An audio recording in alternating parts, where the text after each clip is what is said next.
ಓಂ ಶ್ರೀ ಗುರುಭ್ಯೋ ನಮಃ. ನಮಸ್ಕಾರ ಸ್ನೇಹಿತರೆ, ಆಲ್ರೌಂಡ್ ಕ್ಲಾಕ್ ಕನ್ನಡ ಚಾನಲ್ಗೆ ಸ್ವಾಗತ ಸುಸ್ವಾಗತ.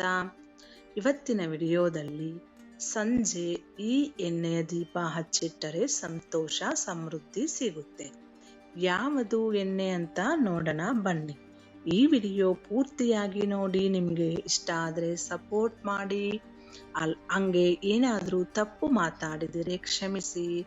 ಈ ವಿಡಿಯೋದಲ್ಲಿ ಸಂಜೆ ಸಮಯದಲ್ಲಿ ದೀಪವನ್ನು ಬೆಳಗಿಸುವಾಗ ಅದರದ್ದೇ ಆದ ನಿಯಮಗಳನ್ನು ಅನುಸರಿಸಬೇಕು.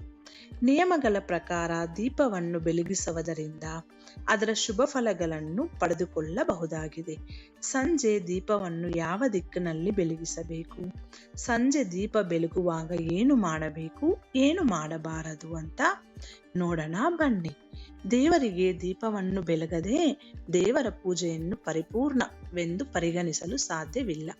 ಹಿಂದೂ ಧರ್ಮದಲ್ಲಿ ಯಾವುದೇ ಶುಭ ಕಾರ್ಯವನ್ನು ಮಾಡುವ ಆಗಿರಬಹುದು ಅಥವಾ ಪೂಜೆಯನ್ನು ಹಾಗೂ ಹೋಮ ಹವನ ಮಾಡುವ ಸಮಯದಲ್ಲಾಗಿರಬಹುದು, ದೇವರಿಗೆ ದೀಪವನ್ನು ಕಡ್ಡಾಯವಾಗಿ ಬೆಳಗಿಸಲಾಗುತ್ತದೆ. ದೀಪವನ್ನು ಬೆಳಗುವುದರಿಂದ ಆ ಸ್ಥಳದಲ್ಲಿನ ನಕಾರಾತ್ಮಕ ಶಕ್ತಿಯು ದೂರವಾಗುತ್ತದೆ ಹಾಗೂ ಧನಾತ್ಮಕ ಶಕ್ತಿಯು ತುಂಬಿಕೊಳ್ಳುತ್ತದೆ. ಅದರಲ್ಲೂ ಸಂಜೆ ಸಮಯದಲ್ಲೂ ದೀಪ ಬೆಳಗುವ ಸಂಪ್ರದಾಯವಿದೆ. ಧಾರ್ಮಿಕ ಗ್ರಂಥಗಳ ಪ್ರಕಾರ ಸಂಜೆ ಸಮಯದಲ್ಲಿ ದೇವರಿಗೆ ದೀಪವನ್ನು ಬೆಳಗುವುದರಿಂದ ಮನೆಯಲ್ಲಿ ಸಂತೋಷ, ಸಮೃದ್ಧಿ ಮತ್ತು ಶಾಂತಿ ನೆಲೆಯಾಗುತ್ತದೆ. ಆದರೆ ಸಂಜೆ ಸಮಯದಲ್ಲಿ ದೇವರಿಗೆ ದೀಪವನ್ನು ಬೆಳಗುವಾಗ ಯಾವ ಎಣ್ಣೆಯ ದೀಪವನ್ನು ಬೆಳಗಬೇಕೆಂಬುದು ನಿಮಗೆ ತಿಳ್ಕೊಳ್ಳೋಣ ಬನ್ನಿ. ಸಂಜೆ ಮನೆಯ ಮುಖದ್ವಾರದಲ್ಯಾಕೆ ದೀಪ ಬೆಳಗಿಸಬೇಕು ಅಂದ್ರೆ, ಮುಸ್ಸಂಜೆ ಅಥವಾ ಸಂಜೆ ಸಮಯದಲ್ಲಿ ಮನೆಯ ಮುಖ್ಯ ದ್ವಾರದ ಬಳಿ ದೀಪವನ್ನು ಹಚ್ಚಿಡುವುದರಿಂದ ಮನೆಯಲ್ಲಿನ ನಕಾರಾತ್ಮಕ ಶಕ್ತಿ ದೂರಾಗಿ ಧನಾತ್ಮಕ ಶಕ್ತಿ ತುಂಬಿಕೊಳ್ಳುತ್ತದೆ. ಮುಸ್ಸಂಜೆ ದೀಪವು ನಿಮ್ಮ ಮನೆಗೆ ಸಂತೋಷ, ಸಮೃದ್ಧಿ ಮತ್ತು ಶಾಂತಿ ನೆಲೆಯಾಗುವಂತೆ ಮಾಡುತ್ತದೆ. ಕುಟುಂಬದಲ್ಲಿ ಸಂಪತ್ತು ಮತ್ತು ಸಂತೋಷ ಹೆಚ್ಚಾಗುತ್ತದೆ. ಇದರಿಂದ ಮನಸ್ಸು ಶಾಂತವಾಗಿರುತ್ತದೆ ಮತ್ತು ಒತ್ತಡ ದೂರವಾಗುತ್ತದೆ. ಮುಸ್ಸಂಜೆ ಸಮಯದಲ್ಲಿ ದೇವರಿಗೆ ದೀಪವನ್ನು ಹಚ್ಚುವಾಗ ಯಾವಾಗಲೂ ದೀಪವನ್ನು ಶುದ್ಧ ಅಥವಾ ಹೊಸ ದೀಪದಲ್ಲಿ ಬೆಳಗಿಸಬೇಕು. ಈ ದೀಪವನ್ನು ಎಂದಿಗೂ ನೆಲದ ಮೇಲೆ ಇಡಬಾರದು. ಬದಲಾಗಿ ಒಂದು ಪ್ಲೇಟ್ ಅಥವಾ ಸ್ಟೂಲ್ನ ಮೇಲೆ ಇಡಬೇಕು. ಈ ದೀಪ ಅದಾಗಿಯೇ ಉರಿದು ಆರಿ ಹೋಗಬೇಕು. ನೀವೇ ಸ್ವತಃ ನಿಮ್ಮ ಬಾಯಿಯಿಂದ ಊದಿ ಆರಿಸಬೇಡಿ. ನೀವೇಗಿಯೇ ಸ್ವತಃ ಈ ದೀಪವನ್ನು ಆರಿಸುವುದನ್ನು ಮಂಗಲಕರವೆಂದು ಪರಿಗಣಿಸಲಾಗುವುದಿಲ್ಲ. ದೀಪವು ತಾನಾಗಿಯೇ ತಾನು ಆರುವವರೆಗೂ ಅದನ್ನು ಉರಿಯಲು ಬಿಡಬೇಕು.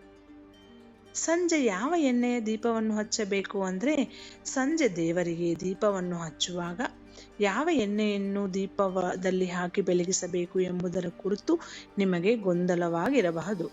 ಇಂತಹ ಸಂದರ್ಭದಲ್ಲಿ ನೀವು ಸಾಸಿವೆ ಎಣ್ಣೆನ ದೀಪವನ್ನು ಬೆಳಗಿಸುವುದರಿಂದ ಅತ್ಯಂತ ಮಂಗಲಕರವೆಂದು ಪರಿಗಣಿಸಲಾಗಿದೆ.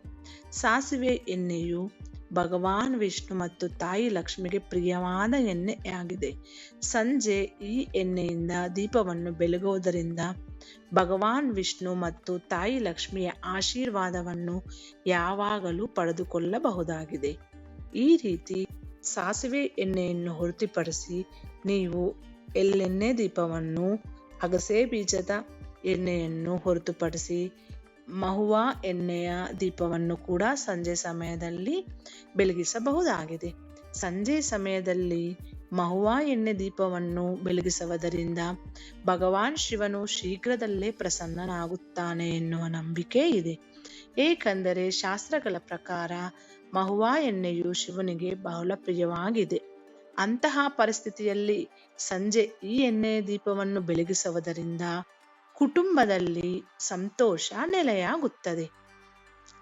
ಯಾವ ದಿಕ್ಕಿನಲ್ಲಿ ದೀಪವನ್ನು ಇರಿಸಿ ಅಂದ್ರೆ, ಶಾಸ್ತ್ರದ ಪ್ರಕಾರ ಮುಂಜಾನೆ ಮಾತ್ರವಲ್ಲ, ಸಂಜೆ ದೀಪವನ್ನು ಬೆಳಗುವಾಗ ಕೂಡ ಸರಿಯಾದ ದಿಕ್ಕಿನಲ್ಲಿ ದೀಪವನ್ನು ಬೆಳಗಬೇಕು. ಸಂಜೆ ದೀಪವನ್ನು ಮನೆಯ ಮುಖ್ಯ ದ್ವಾರದ ಬಲಭಾಗದಲ್ಲಿ ಯಾವಾಗಲೂ ದೀಪವನ್ನು ಇಡುವುದು ಮಂಗಲಕರವೆಂದು ಪರಿಗಣಿಸಲಾಗುತ್ತದೆ. ಇಲ್ಲಿ ನೀವು ತುಪ್ಪ, ಎಣ್ಣೆ, ಸಾಸುವೆ ಎಣ್ಣೆ ಅಥವಾ ಮಹುವ ಎಣ್ಣೆಯ ದೀಪವನ್ನು ಹಚ್ಚಿಡಬಹುದು.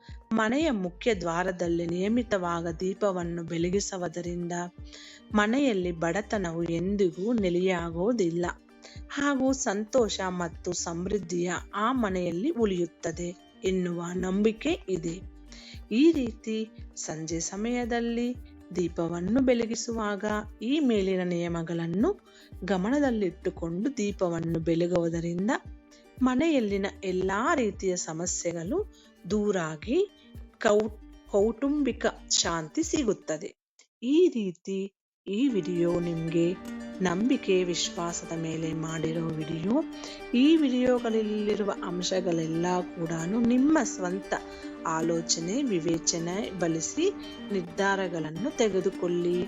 ಸಂತೋಷ ಸಮೃದ್ಧಿ ನೆಲೆಯಾಗುತ್ತದೆ ಎನ್ನುವ ನಂಬಿಕೆಯಿಂದ ಮಾಡಿರೋ ಈ ವಿಡಿಯೋ ನಿಮಗೆ ಇಷ್ಟ ಆದರೆ ಸಪೋರ್ಟ್ ಮಾಡಿ. ಮುಂದಿನ ವಿಡಿಯೋದಲ್ಲಿ ಸಿಗೋಣ. ಅಲ್ಲಿವರೆಗೂ ಧನ್ಯವಾದಗಳು.